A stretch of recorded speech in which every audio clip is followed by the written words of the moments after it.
నమస్కారం. Doctor B R Ambedkar సార్వత్రిక విశ్వవిద్యాలయ విద్యార్థులకు స్వాగతం.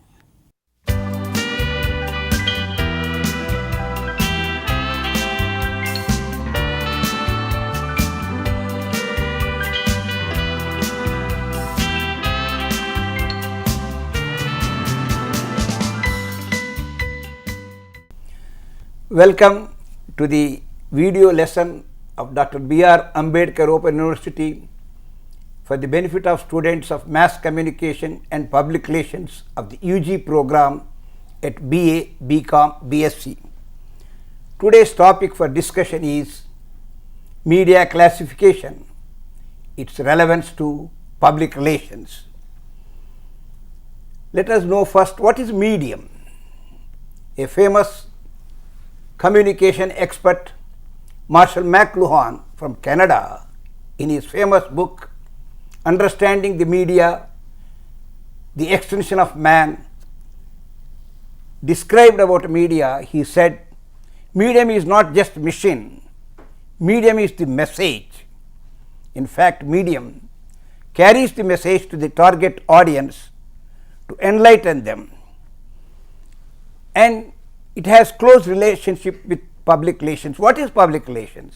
Public relations is the management of two-way communication process between an organization and its publics to promote the corporate vision, mission, products, services and reputation to gain public understanding. If this is the objective of public relations, media can play a major role in creating better understanding between organizations and its publics. In fact, public relations without media is nothing but a running train without destination. In fact, media and public relations are intertwined to enlighten, to educate, to inform, to persuade the people as active partners in the development and democratic process of our country. If you make an analysis of the media scene in India, at the time of independence, there were only 3,000 newspapers, including 300 dailies. Today, the media scenario completely changed. We have over 1 lakh newspapers, including 12,000 daily newspapers. We have about 900 TV channels, over 500 radio stations, and about 30 crore internet connections, and over 100 crore cell phones. This is the scenario of the private media. If you go to government media, the Ministry of Information and Broadcasting has 10 media units such Press Information Bureau, Publication Division, Directorate of Advertising and Visual Publicity, and at the same time, each state government has its own media unit called State Information Public Relations Departments. We have 29 states and 7 union territories. So if we combine both government media and private media, I think you see India, being the largest democracy in the world, also has the largest information and communication network in the world. So my dear students, we can't reach the target audience with one medium. Therefore, we have to adopt a multimedia approach. Against this background, an understanding of media classification in the practice of public relations is an essential stage to fulfill the job of public relations officer or public relations manager. Against this background, we have organized this discussion today. In our studios, we have a distinguished expert, Professor K. Stevenson from Department of Communication and Journalism, Usmania University. He will enlighten us. Professor Stevenson, let us first enlighten our students on the one side media and on the other side public relations. How do you link with these two institutions? Professor Narasimha Reddy garu, I think you have elaborately discussed the way what is the definition of medium, number one. You have also talked about the functions of media, that is to enlighten, inform, educate. Now, when we look at the relevance of media to public relations, I think one statement which can be boldly said is that they are inseparable. Without media, as you rightly pointed out, public relations functions in a vacuum. Now, when we look at various models which have been propounded, whether it is the publicity model or the propaganda model, or when we look at the latest theory by Freeman, where he talks about stakeholders. Now, when we are talking about these stakeholders, how do we reach these stakeholders? Yes. How do we communicate to these stakeholders? If we have to communicate to these stakeholders, we need media. Media is the essential crucial link which actually conveys the messages from the organization to various stakeholders. These stakeholders can be within the organization, these stakeholders can be outside the organization, they can be dispersed. So, again, we will talk more about the classification of media as time passes by. So what is the basis of, I think you see, the basis of classification of media according to some experts, you see, ultimately the message reaches our mind through our sensory organs, eyes, mouth, ears. I think from these sensory organs we can classify the media. What is your opinion about this? Okay, this is one criteria which you have mentioned, but when we look at the other criteria which can be adopted, number one, what is the frequency of the medium? What is the nature of the medium? What is the purpose of the message? What is the target audience? I think these again form the basic criteria. You mean to say medium, yeah, message, target audience has to be integrated. The nature of the medium. Yes. Okay. For example, if we have to demonstrate something, then we cannot demonstrate it in a newspaper. The better medium could be a television where you can demonstrate. So, like that, depending on the message, you choose the medium. Depending on the frequency of the delivery of the message, you choose a medium. Depending on the target audience, you choose a particular medium.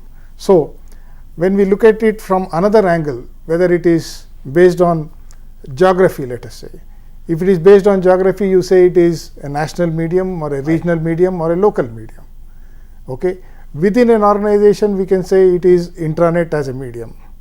Okay. So, like that, we can classify media into, let us say, print media, broadly speaking. Print media, which includes newspapers, magazines, journals, house journals, newsletters.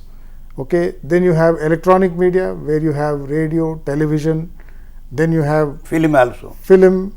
Then you have folk media, which cannot be ignored in a country like India. Okay. We have seen this effectively being used by the present government of Telangana, where they have supported some 400 artists to just propagate the messages of the government. Okay. Policy. Then you have the emergence of the new information technologies, where you have new media. So, these media all put together, they are vital tools in the hands of the public relations manager or the public relations professional to disseminate his messages, okay, according to the various objectives which he has in mind. It can be an event based thing, or it can be a process based event, or it can be an achievement of the organization. It can be the objective could be different, but again, depending on the purpose, he can choose his particular medium. That is what I think is the broader classification of media. I think see, from the sensory organs, I think media could be divided into three classifications. One, you see all the messages that you receive through your eyes, called visual media. For example, newspaper is visual media, and all the messages that you get through ears, audio media. For example, radio, and the message that you get with the aid of both eyes and ears, they are called audio visual media.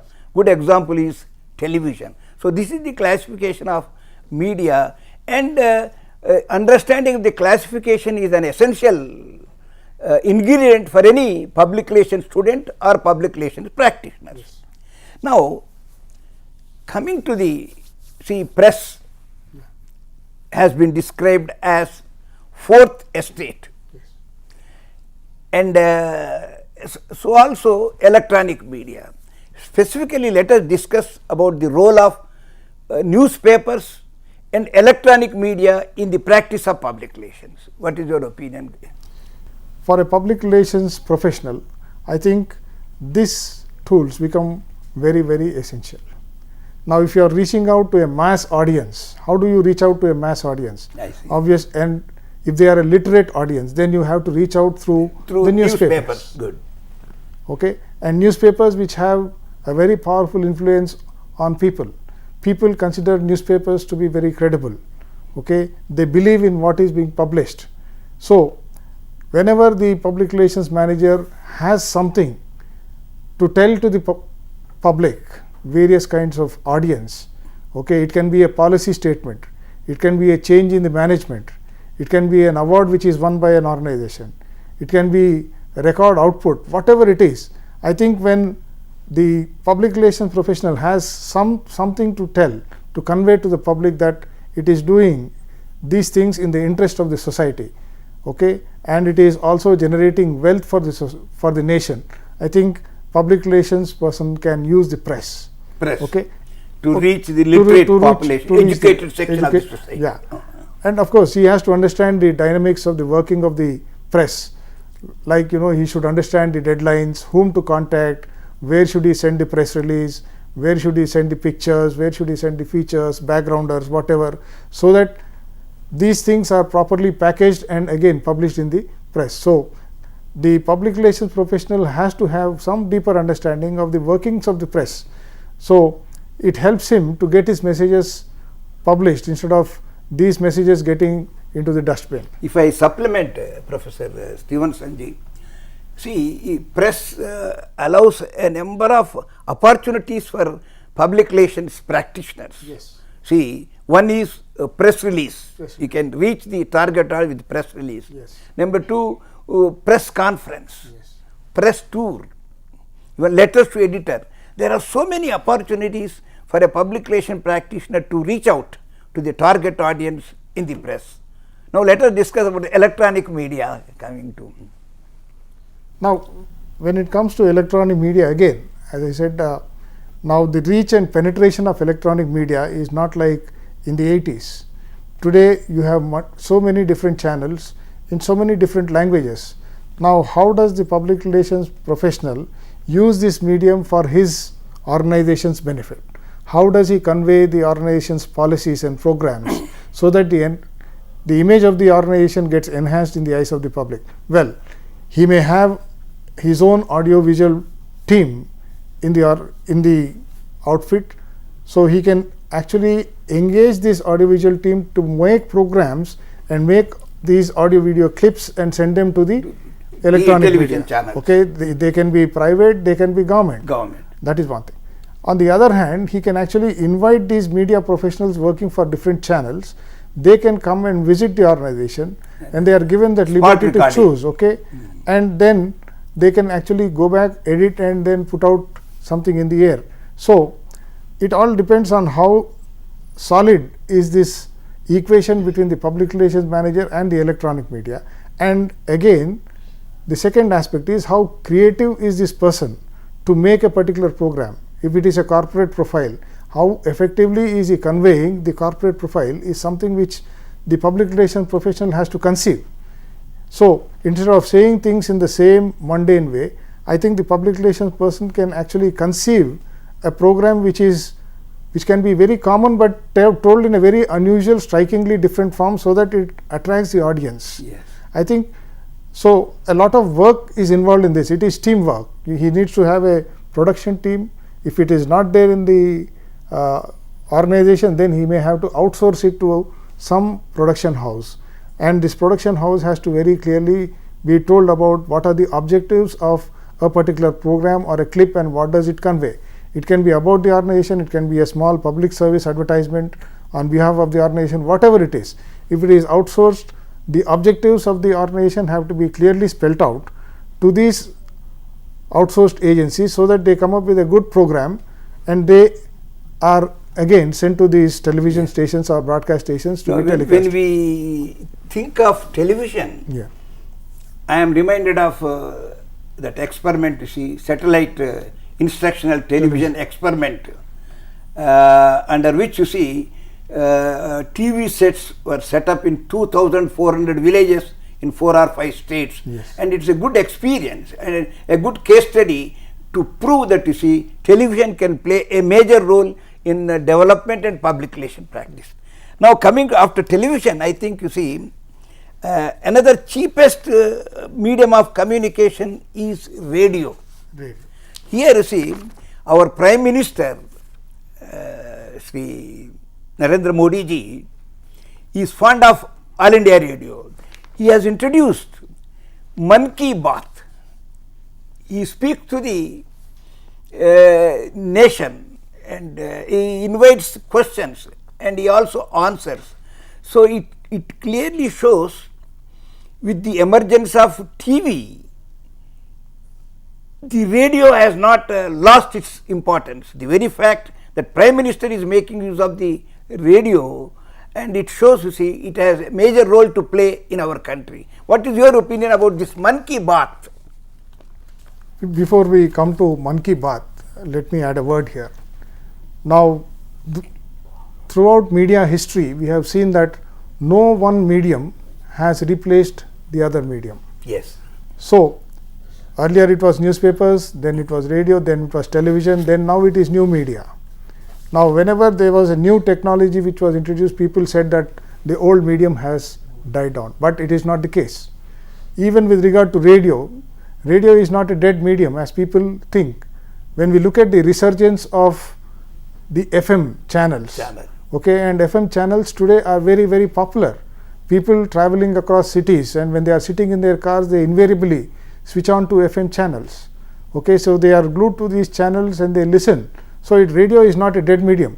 As you rightly pointed out, Sri Narendra Modi ji has taken up this program, Man Ki Baat, to convey his sentiments, yes, okay, his vision, his personal views, share his personal views with people. Now, in the process, what is happening is the objectives, the policies, the programs of the people, and what is expected of the people also. Say, for example, Swachh Bharat.